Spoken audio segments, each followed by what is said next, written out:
Hi, Hi, Lori. Joe. How are, Hi. how are you? I'm wonderful. How are you? I'm excellent. Nice to meet you. Thank you. Thanks for taking a minute out today. I appreciate you having me here. This is a wonderful opportunity. Absolutely. So, before we get into your life, I want to know, we went through quite a thing over the last 3 years with COVID. How did you get through that time period? How has it changed the way that you kind of go through and do business now and live your life? It's minimal because I was already kind of living in that atmosphere before COVID hit. Yeah. I was just coming out of a cancer diagnosis. And so you do live somewhat of a secluded life. So it was just a transition over. And unfortunately, with my job, I worked in the funeral home industry. So my job didn't stop. I still had to go to work every day. So it was just kind of a continuation of what I was already doing. So COVID specifically, the only thing it affected for me in the big picture was an opportunity to do the trip of a lifetime and go sailing in Greece. Other than that, I kind of picked up on what was going on in the world and in the atmosphere of people trying to transition their minds to understand this sudden change of life. And I could relate to that. So Yeah, I would say so, going through cancer. So you had mentioned a few things, being a cancer survivor in the funeral home, but I want to get kind of to exactly what you do. So I'm going to put you in front of a bunch of grade school kids, third graders at a career day. okay. Okay. One of the kids says, "Hey, what do you do for a living?" How do you answer them? I have a podcast called Sailing Through Life that explores the different angles of hope that come through stories that happen to people, trauma, and disappointing challenges. I have a sailboat that I live on, and hence the Sailing Through Life. And I'm a mindset coach because I've been through so much, because I see what people go through. I help people understand what it is they've been through, and I help them understand how they can make it better, what they can do to improve on their existing life. So when you were in that position in the third grade, what was your dream growing up? What'd you want to be? I wanted to be an artist. I Okay. wanted to be an artist, and the creative side has followed me through and through. In fact, my fourth grade teacher said that that was going to be my calling. So Excellent. So, talk to me a little bit about where you were born and raised and how some of these seeds got in you. You're obviously resilient, you're a survivor, right, left brain things going on. How did all of this begin for you and sprout into who you are? I grew up in the Midwest. Nobody did any boating, so I'm the oddball. But I always enjoyed being outside. I enjoyed having a platform to be creative, and so whether it was dancing or exploring or anything like that, there's always been a desire to learn and just kind of improve on myself. And I think that started very young with just being creative. I think is the core of it. I remember even to being very little and having my own little sewing machine because I made clothes for my dolls. I was that kid that could be solely self-contained, understand what I wanted to do, how I wanted to achieve it. So it's been ingrained for a long time. So, we're at in the Midwest. Ohio? Okay. And where are you in Ohio now? No, South Florida. Okay. Wonderful. Yeah, being in the Midwest and landlocked, every time I hear of Florida and ocean or California, I get dreamy. I love it. So, Well, in Ohio, it wasn't horrible because we did have opportunity to sail up in Lake Erie. The yeah. Great Lakes are beautiful. You can learn a lot. A lot of skill happens out on even on the Great Lakes because they can churn up pretty quick. You can learn a lot about your boat, your skills, things like that, which really set us up for doing the ocean. So Yeah. So as a cancer survivor, we had a jazz singer here in Kansas City. Her name was Molly Hammer, and she she passed in 2020, but she had gone through and beat cancer several times and said after she beat it the first time, she stopped saying no. She kind of opened up the doors to saying yes to a lot more things. What was kind of the sea change transformation for you? I think the first time I was diagnosed, I I felt like I wanted to just get back to the way things were. you just want that normal life again, normal. And when it came back right away, that's when I had that realization that things were going to change. You have a different perspective on how frail life can be. You only have so many opportunities to do what you really want. And it was over a period of time after that second series of treatments that I realized in February of 2020 I was done. COVID hit in March, and so it was that summer. I was like, I'm going to start a podcast. I'm going to start doing some of these things that I've wanted to be able to voice how I've gone through what I've gone through, how I could help other people. It's all about making an impression in the world and what you leave behind. And this to me seemed like this was a very permanent way to leave what I have experienced, what I've been able to accomplish in the world, and hopefully help somebody else accomplish that. And so that also transitioned into selling everything, buying a boat and moving away from family and friends and starting all over. And that was part of a thing that I wanted to do because I still had enough of my health and well-being to be able to do this lifestyle. It's not an easy lifestyle. It's not all cocktails and hors d'oeuvres out on the cockpit. There's a lot that goes on with this lifestyle. So to make sure I was aware of what my abilities were and how much I could accomplish, the time was to do it now. So And you're in the boat right now. yes. That's why it's awesome. I was just putting that together. That's great. Yep. That's So quite if you see things moving in the background, yeah, right. No, I that's why. like it. I like it. So, obviously you've required a lot of strength to get through things and be inspired in your Mhm. life. Who's been a role model or a hero for you? That's a hard one. It's kind of evolved over time. Um, my mom was a working mom. She worked in the medical field, and I knew what as you got older, you realized what she dealt with. And as I got into the more creative side, I had aspired to be a fashion designer at one point, and so I really got into the arts and design aspect of it. And so Salvador Dali was like the artist that I strived to be one day. So there were different people like that, but I think more recently, people I look up to, I would say, is more like, I don't know. I want to say Mel Robbins is a good inspiration for me on a daily basis. She does a lot of what I want to do or am doing, and she's able to reach the masses. She's able to get that message out. She's able to help so many people, and I think that's the biggest thing for me is broadening that reach and allowing people to have something to fall back on when they're going through something that's really trying. So, who would be a dream interview on your podcast? Huh. Funny you say that. So I'm doing a special series for skin cancer and melanoma awareness. The skin cancer that I was diagnosed with was a stage 3 melanoma. And so it was very, very serious. And when I was diagnosed, I had a book that I read that was like the Bible for us, the whole family. And it was written by an author and a journalist for New York Times. Her name is Mary Elizabeth Williams. And she wrote this whole book about her experience with the same type of cancer, and that she was on my list someday.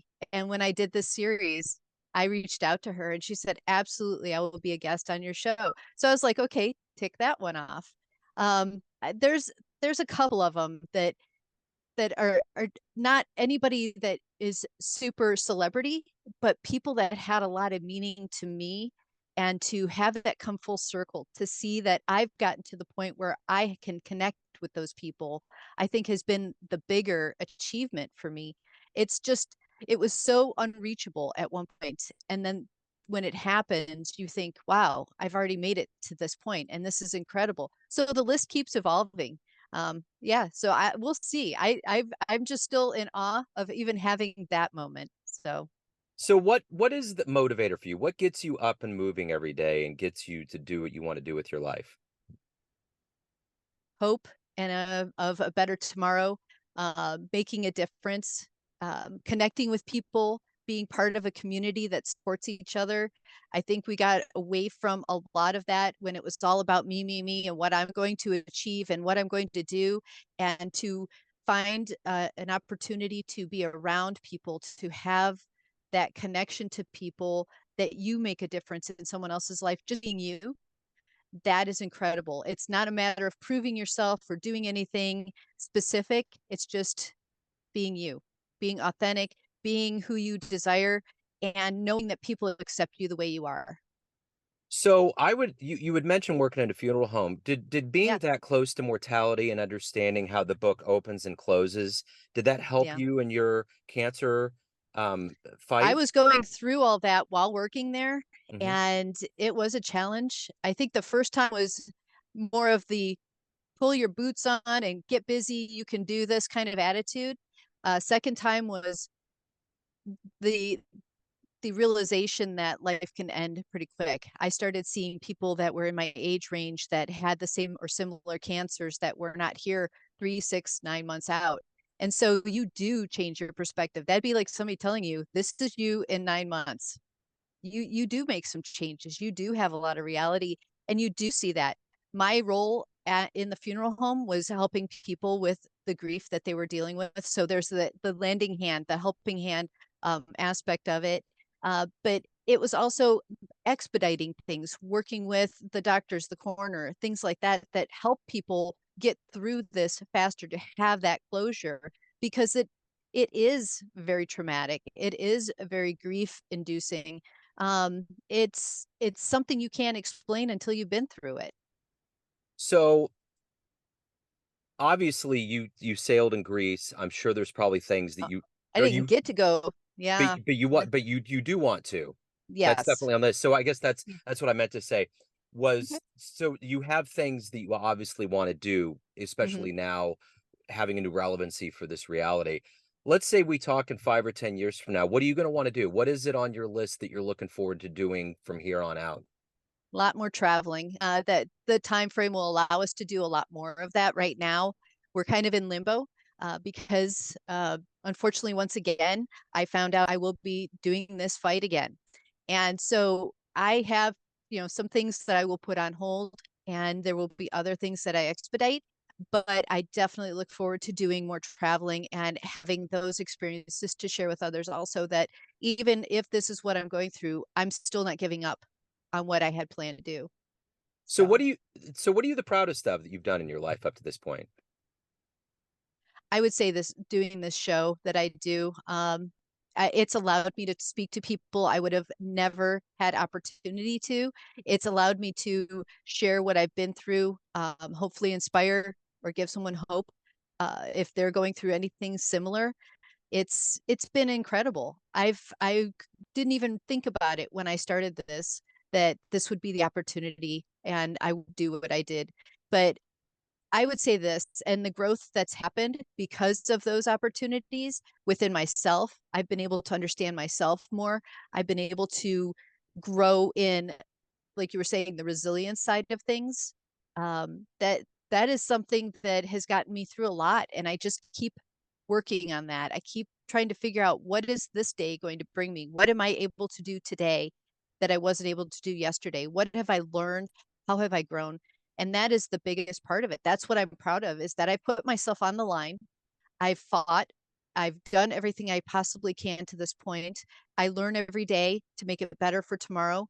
I mean, that to me is it. So Yeah. So, of all of the things that you've done up to this point in your life, you have the show and there's been different capacities you've been in. What's been the best client response, best success letter you've received for the work you've done? I've had a number of people reach out to me, whether it was them personally or a family member, and just thank me for what I'm doing. Thank me because they were able to understand they weren't alone in this fight. They were able to see how their life had meaning. I'm touching people I don't even know. And when I get those responses back from someone saying that they appreciate all the hard work that I put into doing what I do, that what it's afforded them is a peace of mind or a way to look at something differently, a different perspective on life, that's huge, because you're talking about someone's life. So let's say you have a dream tonight. You run into a much younger version of yourself, say in your 20s, and you could give that Okay. version of you a piece of advice based on what you've lived, the Hmm. wisdom you've gained. What would you tell your young version? Stay true to yourself. No matter what influence you have around you, you, and you need to stay to that. You will not regret it. So everyone has a perception of you, all these bubbles of people, family, friends, Hmm. clients, colleagues, everybody. But you ultimately live your life. What's your perception of Yes. you? Who do you think you are? I think I'm a genuine, honest person. I believe that people feel that I have an no matter what I've been through, I have an upbeat spirit. I start with, always trying to promote that positivity and not toxic positivity. I want to promote a true core positivity, peace, of just what is possible in life and how you can do it. Anything I talk about, anything I do is all related to what I've already done. So I am not just reading it in a book or watching it on YouTube. I'm actually living this and experiencing this and sharing it with others. So a lot of people live on land. You're in a rare place where you can live on water. What's the Yeah. most unique, exciting thing that maybe people don't realize about living in that kind of environment? Hurricanes. Oh man. Yeah. Well, Yeah. people ask Last about year we had two. So yeah, people ask about tornadoes all the time when they hear Midwest, yes. Kansas City, and it's like, Well, we get yeah, those here too, believe it or not. People don't realize that with those hurricanes also come and severe storms. yeah. There's a lot of tornadoes that can come up, and that's you don't have a lot of opportunity. There's not a basement or a cellar to go to in a boat, and you don't want to be running outside on a dock that's floating and moving around. So you kind of have to learn how to be tough and not let it get to you. Nerves of steel, I guess, would be a good way to put it. But yeah, I would say outside of that is you're always moving. You think about even if the boat's not totally in a wake or a lot of waves, you're still always moving. So you're always compensating. And that is an interesting metaphor for life. Life's always moving. You have to adapt. And so it's a life everyday event that you're always adapting. You're always learning. You're always trying to understand more because things on boats are different than houses. They have the same aspects to them, but yeah, you're always trying to figure out something new or understand different parts of the boat that you might not have always thought about. So it is interesting. It is fun. I love going out on the water and just hearing nothing but the water on the boat. Hearing the water on the hull splashing and knowing that something you can't see that's bigger than us is moving something that weighs 16 tons. I remember the first night after I was in Venice, the feeling I had, and it was like, you know, I needed double doses of Dramamine. It was a very strange feeling because, Yeah. you're just like you're undulating the whole time. It was Yes. wild. Yeah, your Um, equilibrium's off a little. yeah, absolutely. There was a book that I read years ago. Man, I can't remember the name of the book, but he lived on a boat, loved it, just kind of gave up on things and not gave up, but just finally did what he wanted to do. Hmm. It's going to hit me when we get off, but it was a very popular book and he released a follow-up to it.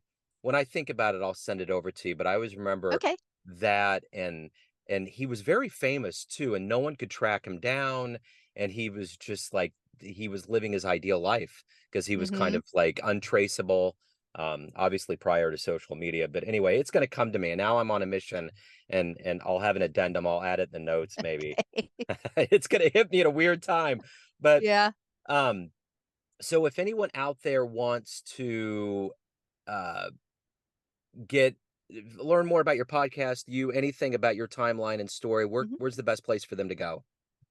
They can go straight to my website at sailingthroughlifepodcast.com. It gives all the links to the episodes. It's about my life. It's about just all the different things that I do with regard to sailing through life. Wonderful. Lori, this has been great. What a fascinating Thank you. story. It's the first, I think, real interview I've ever had on a boat. So, Yes. yeah, See? I see. I got sea legs now. I will after I'm done here. sorry. I thought you were turning a little green. No. Yeah, right. See, the dad jokes just pop out. So, hey, thank you very much. Best Thanks, of luck Joe. with everything. I appreciate it. Thank you. Thank Have a great you. day. Thank you. All right, you too. Bye-bye. See you. Bye.